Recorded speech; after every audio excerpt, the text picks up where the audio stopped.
Welcome back, horror enthusiasts. Tonight, we have something truly spine-chilling for you. Get ready for 3 real date night horror stories that will make you think twice about your next romantic outing.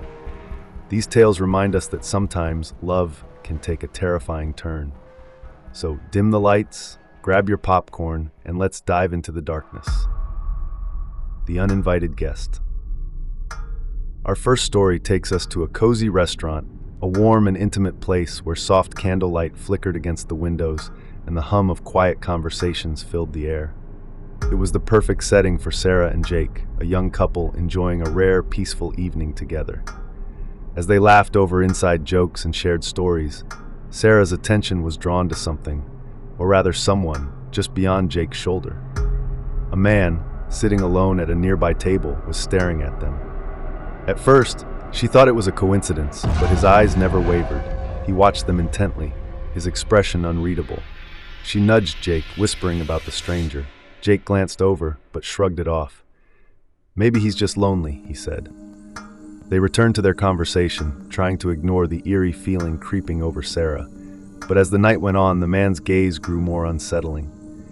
He wasn't just watching, he was fixated on them, never blinking, never looking away.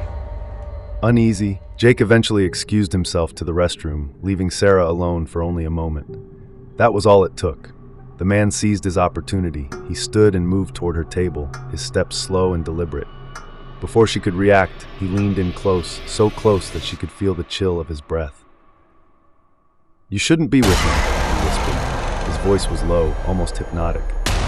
Sarah's heart pounded as she recoiled, her chair scraping against the floor. "Excuse me?"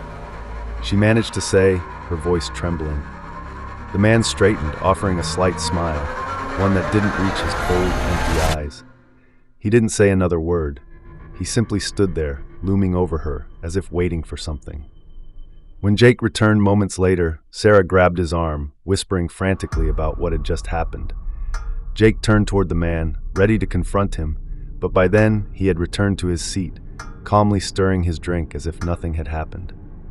Sarah and Jake didn't wait to finish their meal. They paid their bill quickly and left, their nerves frayed.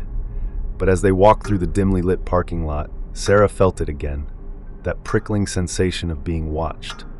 She turned her head slightly, and there he was. The man was following them. Her grip tightened around Jake's arm. "He's behind us," she whispered. Jake glanced back, his expression darkening. They hurried to their car, locking the doors as soon as they got inside. Sarah's hands were shaking as she fumbled to buckle her seatbelt. Then, a knock on the window. The man stood just inches away, his face twisted into a chilling grin. "I'll be watching you," he said. And then, just as eerily as he had appeared, he stepped back into the shadows, disappearing into the night. Sarah and Jake never returned to that restaurant again. But sometimes late at night, when Sarah was alone and the house was silent, she couldn't shake the feeling that someone, somewhere, was still watching. Story 2, The Haunted Hotel Room. Our second story takes place in a quaint, charming hotel known for its romantic ambiance, a perfect escape for couples looking to leave their worries behind. Emily and Mark had been planning this weekend getaway for months, eager for some time away from the stress of daily life. The moment they stepped into their room, a sense of warmth and comfort greeted them. Soft lighting, vintage furniture, and a fireplace crackling softly in the corner. It was perfect, except for one thing. An old, dusty mirror hung on the wall opposite the bed. It didn't match the elegant decor of the room. The frame was tarnished, its glass slightly warped as if it had been there for far too long. Emily wrinkled her nose. "That thing gives me the creeps," she muttered. Mark chuckled. "It's just a mirror, Em. Don't let your imagination run wild." She tried to brush it off, but something about it unsettled her. That night, as they settled into bed, the room fell into silence, except for the distant hum of the wind outside. Just as Emily began to drift off, a faint creaking noise made her eyes snap open. She turned her head slowly toward the mirror. At first, she saw only their reflection. But then, something moved. Her breath hitched. The reflection of the bed remained the same, but there was something else in the glass. A dark figure stood in the far corner of the room, still and watching.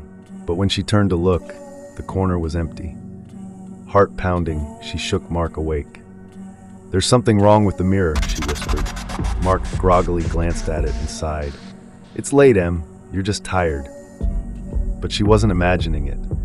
Throughout the night, strange noises filled the room. Soft whispers that seemed to come from nowhere, the sound of footsteps pacing just beyond the bed. At one point, Mark swore he felt something brush against his arm, but when he turned, nothing was there. At 3:12 a.m., a loud crash jolted them both awake. The mirror had shattered. Shards of glass littered the floor, reflecting the dim glow of the bedside lamp. But what made Emily's blood run cold was the faint imprint left behind on the wall where the mirror had hung, a shadowy outline of a figure, as if something had been standing behind the glass all along. They didn't stay for another night. As they checked out, the hotel manager seemed unsurprised. When Emily hesitated, debating whether or not to say something, the woman behind the counter offered a small, knowing smile.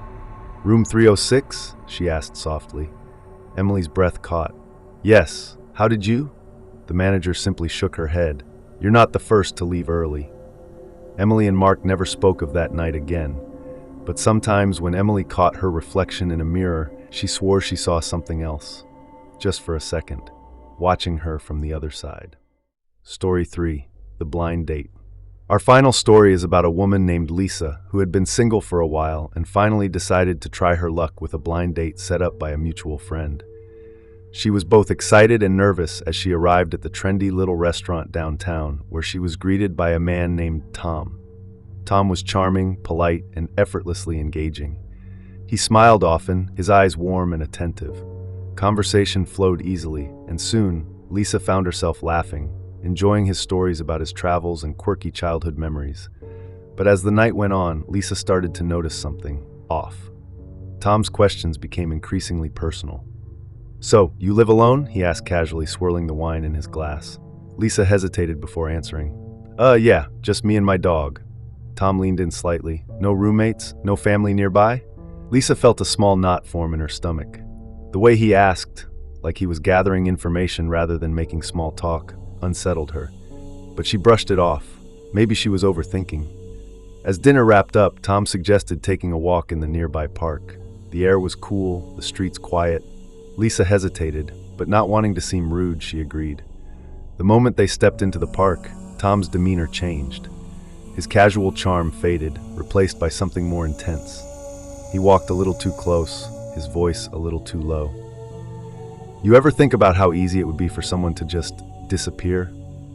he asked, his tone almost amused. Lisa forced a laugh. "What do you mean?" Tom shrugged. "I mean, it's a big city. People go missing all the time. Sometimes they just vanish." Lisa's pulse quickened. "That's kind of a weird thing to say on a first date." Tom turned to her, his gaze sharp, unreadable. "What would you do if someone wanted to hurt you?" Lisa's stomach twisted. This wasn't playful teasing. This wasn't harmless conversation. This was something else. She forced a smile, trying to keep her voice steady. "I'd scream, fight back, run." Tom held her gaze for a long moment, then chuckled, shaking his head. "Smart." Lisa knew she had to get out of there. She glanced at her phone, pretending to check a message. "Oh, look at the time. I have an early morning tomorrow. I should get going." Tom tilted his head slightly, that unsettling smile returning. "Of course. Let me walk you home." Lisa quickly shook her head. "No, it's fine. My place isn't far." She turned and started walking, forcing herself not to run, not to show fear. As she reached the street, she glanced back. Tom stood there, still in the shadows of the park, watching her, his expression unreadable. The next morning, Lisa received a message from her friend, the one who had set them up. "Did you have a good time? I hope you didn't mention where you live." Lisa frowned, her fingers hovering over the keyboard. "Why?" she finally replied. The response came almost instantly. "Because Tom has a history of stalking women he dates. I thought you should know." Lisa's heart stopped. She immediately blocked his number, locked her doors, and checked her windows, half expecting to see him standing outside. That night, she barely slept. Every creak in her apartment, every shadow outside made her heart race. From that day on, Lisa vowed to be more careful about who she met, and every time she walked alone at night, she couldn't shake the feeling that maybe Tom was still watching. Thank you for joining us for these chilling tales of date night horror. Remember, while love can be beautiful, it can also lead us into dark places. Always trust your instincts and stay safe out there. If you enjoyed these stories, don't forget to like, subscribe, and hit the notification bell for more spine-tingling content. Until next time, keep the lights on and stay spooky.